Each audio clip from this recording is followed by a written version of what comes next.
What is up, budgeting family and friends? My name is Sharia. This is the Sharia Mac channel where I am documenting our six-figure debt-free journey as an entrepreneurial licensed clinical social worker with my own virtual private practice, along with my husband who is a welder. Together we have a combined income of about $130,000.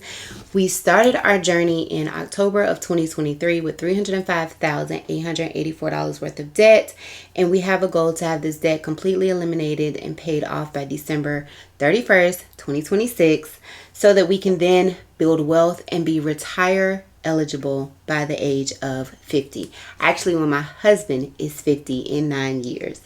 So if that sounds like something you are interested in, be sure to click the subscribe button so that you do not miss any update of my debt-free journey. And if you know anyone else who is on a debt-free journey and can be informed and inspired by following my debt-free journey, be sure to share my channel or this video with them. Today is June monthly budget closeout, and without any further delay, we will get right into it. All right, so this is June's monthly budget. It started June 1st and it will end on June 30th. And the income for this month was planned at $8,050, and that was with $850 for my husband's weekly paychecks. And week 1 he earned $792.23. Week 2 he earned $903.40. Week 3 he earned $996.22.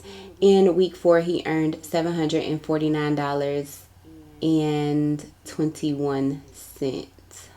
And then $900 for my 4 paychecks, weekly paychecks, and I earned $936.67 on all of those paychecks because I pay myself on a salary and my pay is always the same.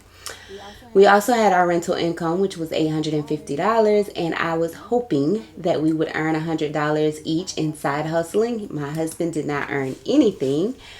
And I earned $41, and then we had $110.30 in returns. That was either stuff that I purchased and then took back to the store, or like insurance reimbursement payments, or I did get a 401k check, cash out check, I guess, from a job I worked in 2023. So that brought our actual income to $8,189.04. We transitioned over to savings, and savings for this month was planned at $1,230, and that was with $200 monthly into my high yield savings account, $200 for the month into my husband's savings account, $20 into M1 investment, and $20 did go in. $200 for Christmas, and only $125 went in. Princeton, $40 for Princeton, and we ended up putting in $49.49. $200 for Ashton, and we ended up putting $109.03. And then $370 for our investment property, and we did save $370. And that brought our total to $1,073.52. We transitioned over to bills, and bills for this month was planned at $2,417.74. That was with our mortgage coming out at $1,331.98, and it looks like we actually paid $1,664.97. I don't think that is it is accurate, but that's not normal. Then Farm Bureau, which is our life insurance, we paid $133.26, and $133.26 came out. Apple Storage, we paid $9.99, and $9.99 came out. Cricket Wireless, we paid $58, and $58 came out. Music and Arts was $41.63, and $41.63 did come out. Planet Fitness, we paid $25.05, and $25.05 did come out. Foremost, which is our home insurance on our investment property, was $97.78 for the month, but for some reason we've ended up paying $233.19. Wilson Electric was budgeted at $330, but we paid $300. And Netflix is $16.54, and we paid $16.54. Our auto insurance was $373.51, and $373.51 did come out, but it came out at the end. It came out today, and that's why it's not up there, because I haven't logged my transactions just yet. So that brought our actual bills for this month to $2,856.14. We transitioned over to expenses, and expenses for this month were planned at $2,510. That was with $600 in groceries, and we actually spent $299.68 for the month. $500 in gas, and we spent $379.85. $100 for beauty maintenance, and I only spent $35. I didn't even realize I was giving myself that much for the month. $50 for boys' hair, and I only spent $45 for the month. $200 for toiletries, and we did not spend anything. $200 for household, and we spent $60.11. $200 for fast food, and we spent $101.44. $100 for date night, and we spent $0.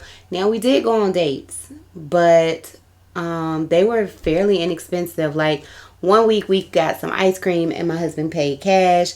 Another date night was actually Father's Day. We went to Cava and I paid cash. And I think that were all of the dates. We have a date coming up tomorrow. We're going to the movies. And then $360 for the month in miscellaneous. And it looks like we spent $1,109.27. And then $200 for tithe, and I spent $100. So that brought our monthly expenses to $2,130.35. We transitioned over to debt. Debt for this month was planned just off the minimums to $2,368.20. And that was with minimum payment of $46.03, $40 on Amazon American Express, $40 on Wheels Platinum American Express, $40 on My Platinum American Express, $25 on Capital Venture Card, $30 on Ulta, and $50 on our state employees credit union card. And as you can see, none of those cards have a balance. The Hilton American Express has a $40 minimum payment, and we ended up paying $277.87 for the month. And that does have a balance. I don't know what the balance is. I pay off my transactions because I use them more as expenses at the suggestion of a subscriber. But all of my children, except for the baby, are authorized users on this account. We had $40 on Wheels American Express. I did have to pay $174.41 on my Sam's Club card, and I did pay that, but it came out of the household budget, so that probably was reflected over here. $29 on Best Buy, $35 on PayPal, and I paid $36.75. $45 on Wheels PayPal, and we paid $100.52. $50.60 on the Citi card, $40 on Delta American Express, and those are also sitting at zero balances. $1,078 is my car payment for the month, and I just don't feel like this is accurate. I paid more than $1,112.06. So what is happening is some things are just not transferring over, and I don't know if I have to update the template or what, but I paid $1,500.78. So $1,500. What was the number before, y'all? I don't remember. $1,500 instead. I'm gonna say 78 cents. And then our HELOC is at $288, and we paid $288. And then my student loan payments come out in a monthly sum of $357.38. But again, because I will be paying those individually, I track them individually. So that actually brings our debt payments to $2,558.30. So we go over to the budgeted versus the actual, and the income was planned at $8,050, and we actually earned $8,189.04. The income saved was planned at $1,230, and we saved $1,073.52. The income spent was planned at $4,927.74, and we actually spent $4,986.49. And the debt payment planned was $2,368.20, and we actually paid $2,558.30. Now, in both of these categories, we are in the negative with a planned leftover balance of $475.94 and an actual leftover balance of $429.27. And that is not accurate. We actually went into July with $273.03 in our account. So that is not correct. We go over to the breakdown, and it looks like we saved 12.5% of our income. So I'm happy with that. 33.1% of our income went to bills. 24.7% of our income went to expenses, and 29.7% of our income went towards debt. Since I left my part-time job, I really do want to see it somewhere between 25 and 40%. So I'm happy with these numbers. Now, I was over in one category. It looks like the miscellaneous category, and I do review my transactions in the weekly budgets. For the sake of this video, I'm not going to go over the transactions that had me over in the miscellaneous category, but if you're interested in seeing those, then be sure to check out my weekly budget playlist. As far as reflections for this month, I think I'm getting better, and I mentioned this in a previous video that when I'm on the other end editing, I see a lot of stuff that I want to include or wish I would have said or did differently in the videos. So I'm trying to be more intentional with recording those. As far as the budgeting, I don't know. I'm not really disappointed by the numbers for this month. I am still looking for a full-time job. I'm on the fence. And here's why.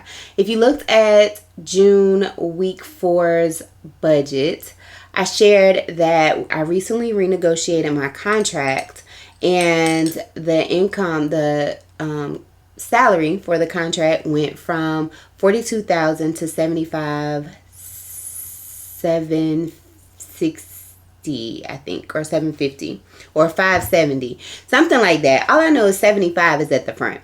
And I was on the fence on if I should, because, you know, I want to hire, and I am saving half of I would like to save 6 to 8 months of the LCSW's salary in my savings account.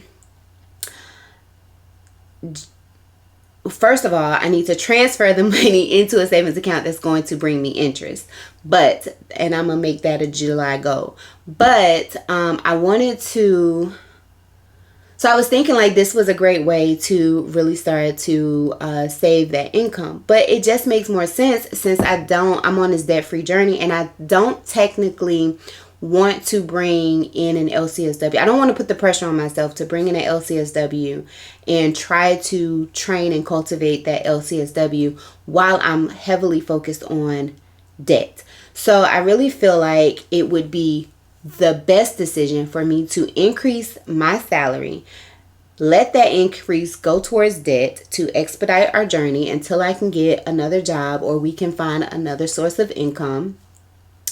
And then once I get a better handle on my debt and can actually scale back in my business and use more time to cultivate an LCSW, also hire an associate. I have Mental Essentials, which is my mental health clothing and apparel brand. I can pick that back up, but I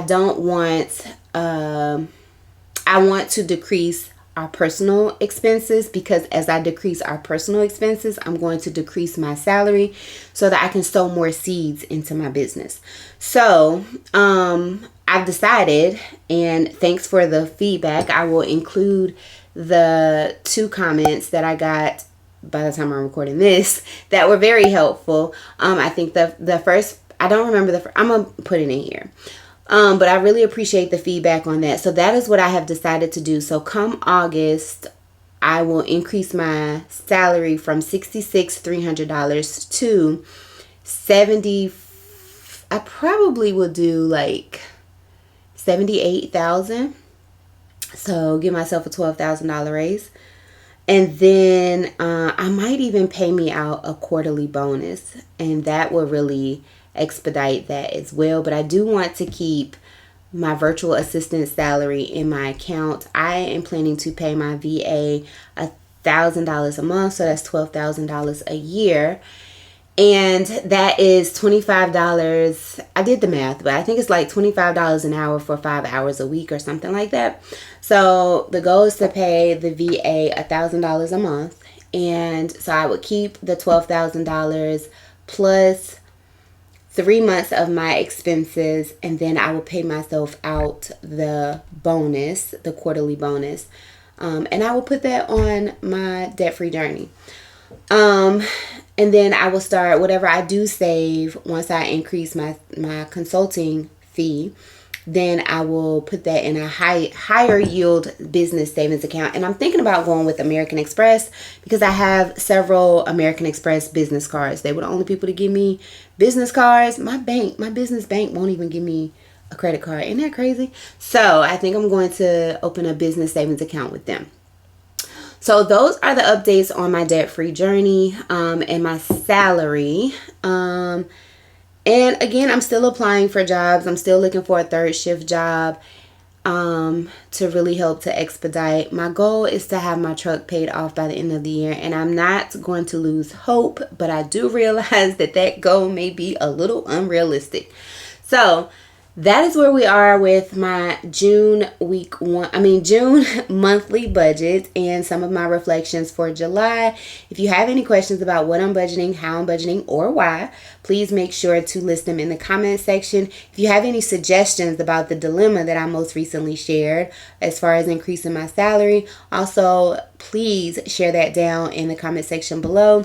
If you have not already subscribed to my channel, please consider subscribing. And if you know anybody else who's on a debt-free journey and can be informed and inspired by my debt-free journey, please make sure to share this video and give it a thumbs up so that my videos will go out into YouTube's algorithm. I really appreciate you guys for watching, and I will catch you guys in the next one. Bye for now.